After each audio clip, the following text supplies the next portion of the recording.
Empezamos con esta nueva reunión. ¿Ya van cuántas para intentar darle una nueva fórmula a la movilidad jubilatoria? 14 reuniones ya tenemos semanales de esta comisión especial. Creo que quedan algunas más. La vocación es tener para diciembre una nueva ley de movilidad y también para los regímenes especiales. Como sabemos, días atrás hubo un decreto del Poder Ejecutivo que ya fijó los aumentos de jubilaciones para septiembre. Sigue suspendida la ley de movilidad jubilatoria, pero queremos que esto no se extienda más allá del mes de diciembre, que es el plazo que está establecido por el propio decreto para la suspensión. O sea, ¿y estas eran reuniones, perdón, yo le consulto, que estaban previstas que iba a ser esta cantidad, o es que la temática es tan delicada que necesitan ser escuchadas muchas voces especializadas en la cuestión y es por eso que ha llevado tantas reuniones hasta poder finalmente encontrar cuál es la fórmula? Originalmente teníamos pensado que solo durara 6 meses este proceso porque fue el plazo establecido por la ley de emergencia. Ocurrió que tardamos 5 meses en constituir la comisión porque se demoró eso la convocatoria del Poder Ejecutivo y cuando ya teníamos que presentar la ley nos quedaba apenas 20 días de trabajo, lo cual en ese plazo sí era realmente imposible poder realizarlo.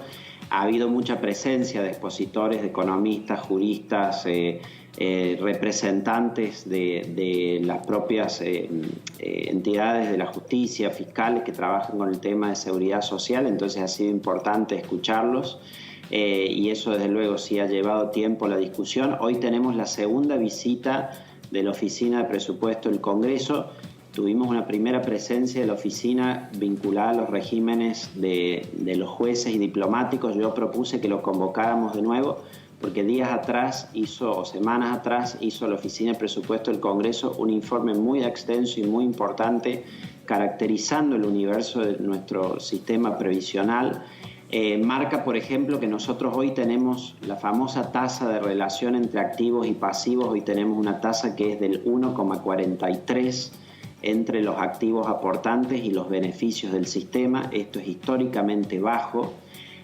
Hoy los aportes y contribuciones que realizan los activos solo alcanzan como para pagar una jubilación equivalente al 38% de lo que reciben los trabajadores en actividad, es decir, las cuentas hoy son deficitarias con los aportes y contribuciones de quienes trabajan y están muy, muy lejos de alcanzar aquellos anhelos o aspiraciones que hemos tenido, como por ejemplo los del 82% móvil, ¿no? La cuenta está muy lejos de eso y por eso es que nosotros tenemos que discutir el financiamiento del sistema previsional, tenemos que discutir el financiamiento en aportes y contribuciones, tenemos que discutir los impuestos que se utilizan para el sistema previsional. Hace años, cuando se dio esto del 15% a las provincias que antes se traía para ANSES, ha sido positivo para los gobiernos provinciales, pero muy negativo para el sistema previsional y entonces tenemos que resolver cómo generar esta ecuación hacia adelante. Diputado, ¿qué tal? Buenas tardes. Verónica Benaim lo saluda. ¿Cómo estás, Verónica? Venía siguiendo la bicameral y veo que hay posturas un poco distintas entre el oficialismo, la oposición. Muchos hablan de volver a la fórmula prevista antes de la modificación que se hizo durante los años de Mauricio Macri. ¿Creen que van a llegar finalmente a un acuerdo, a buen puerto, digamos, con una fórmula que sea o que conforme a todos los sectores que la están debatiendo el día de hoy?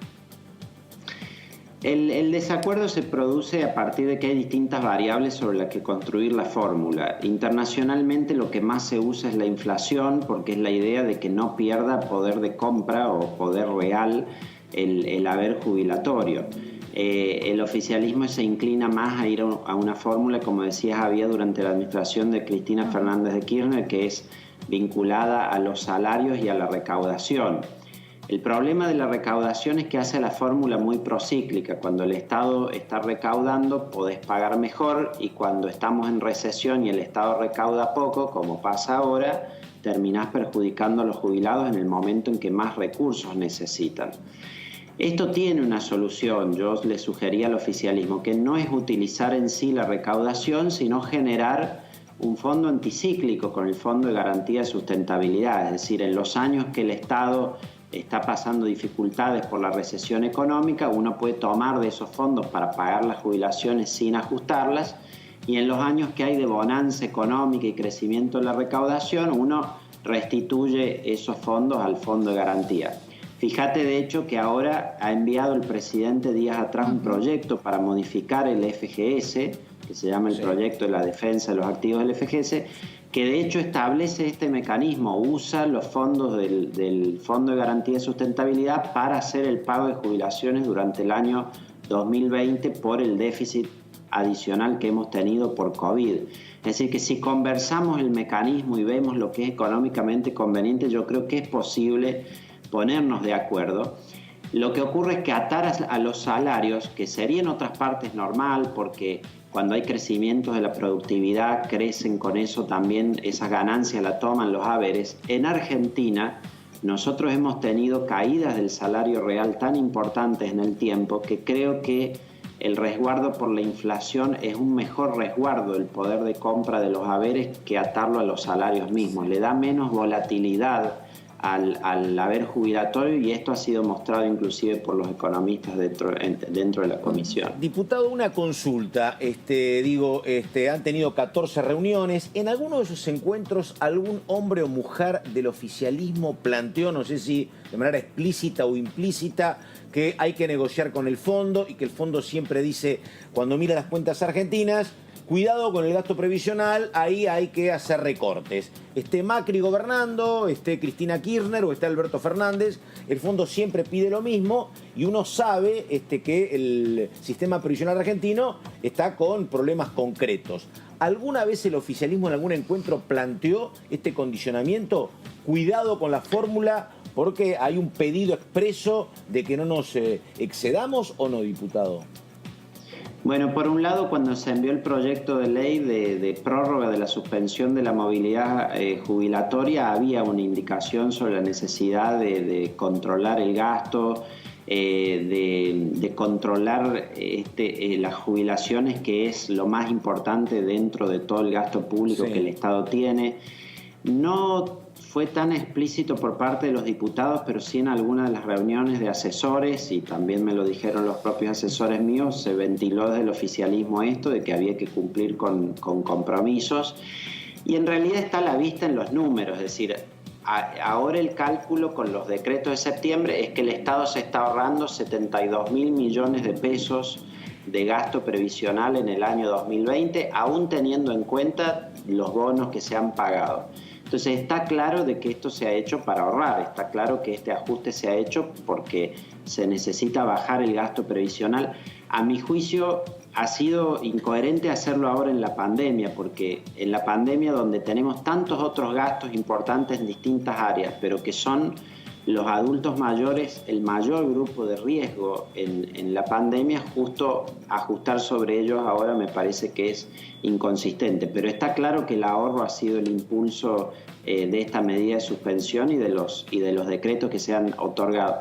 Diputado. Y en lo que me decían recién, yo les iba a decir por ahí, vale la pena preguntarle a un jubilado cualquiera y va a saber si quiere que le aten su jubilación a la recaudación del Estado o a los salarios, o si prefiere que lo haga el crecimiento de los precios, y seguramente va a elegir el crecimiento de los precios porque sabe cómo en la historia argentina esas variables se han movido. Diputado, quería hacerle dos preguntas. Una bastante relacionada a lo que usted decía recién sobre qué opinaban los jubilados sobre esto, y quería consultarle si este modelo donde la fórmula de movilidad jubilatoria está atada a la inflación está vigente en algún país de la región.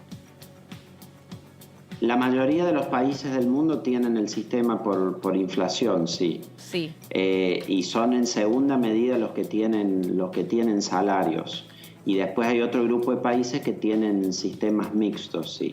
Ajá. Lo que ocurre es que, claro, los sistemas que se han generado contributivamente, como el nuestro, suelen estar vinculados más con los salarios, porque es la idea de reemplazar el salario del trabajador en actividad.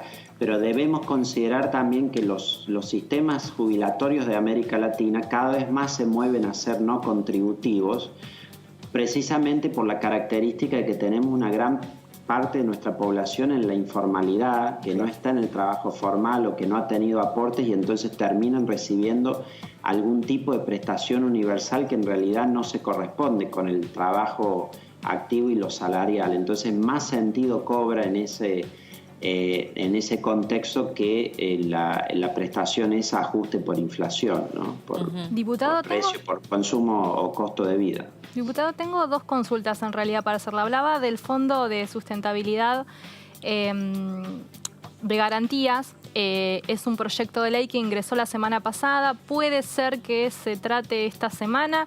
¿Cuál va a ser la postura de Juntos por el Cambio? ¿Están de acuerdo en tratarlo? ¿Puede haber alguna especie de acuerdo de renovación del protocolo en este sentido?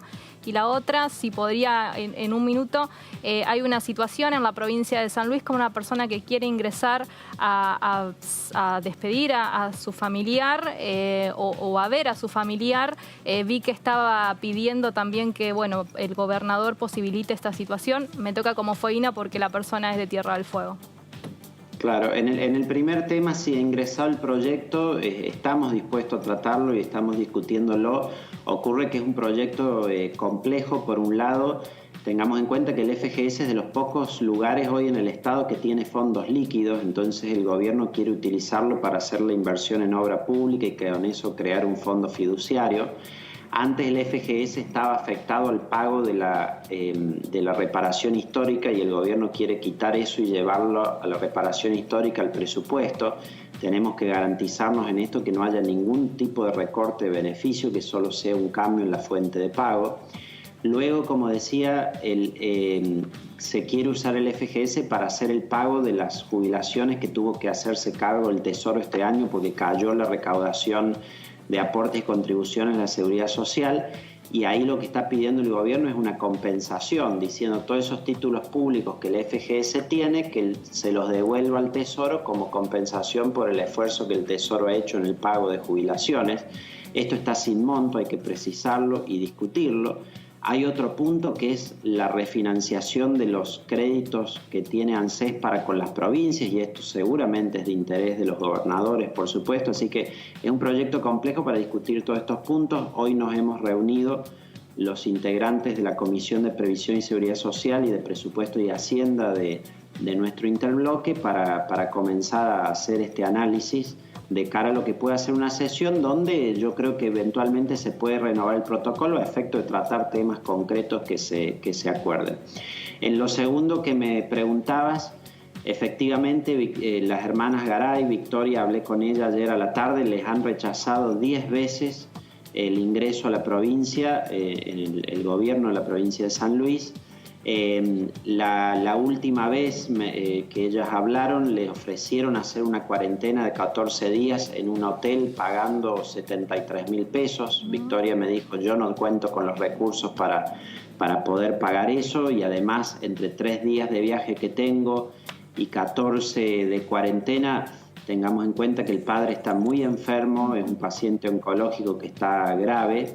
Me dijo honestamente, no puedo esperar ese tiempo. Y entonces ahora está haciendo una presentación también de un amparo en la justicia en Río Grande. Lamentablemente el gobierno de San Luis es tremendamente inflexible en esto y ya ha habido casos de resoluciones judiciales de jueces federales que no ha acatado el gobierno. Entonces lo que hice fue hacer un reclamo público abierto al gobernador para pedir que tenga consideración de que esto ya es una cuestión humanitaria y me parece que corresponde dar la excepción. Se han hecho el hisopado, les da negativo, van a ir con el PCR, que se los deje entrar en esa condición y escoltar hasta su casa para poder acompañar a su padre.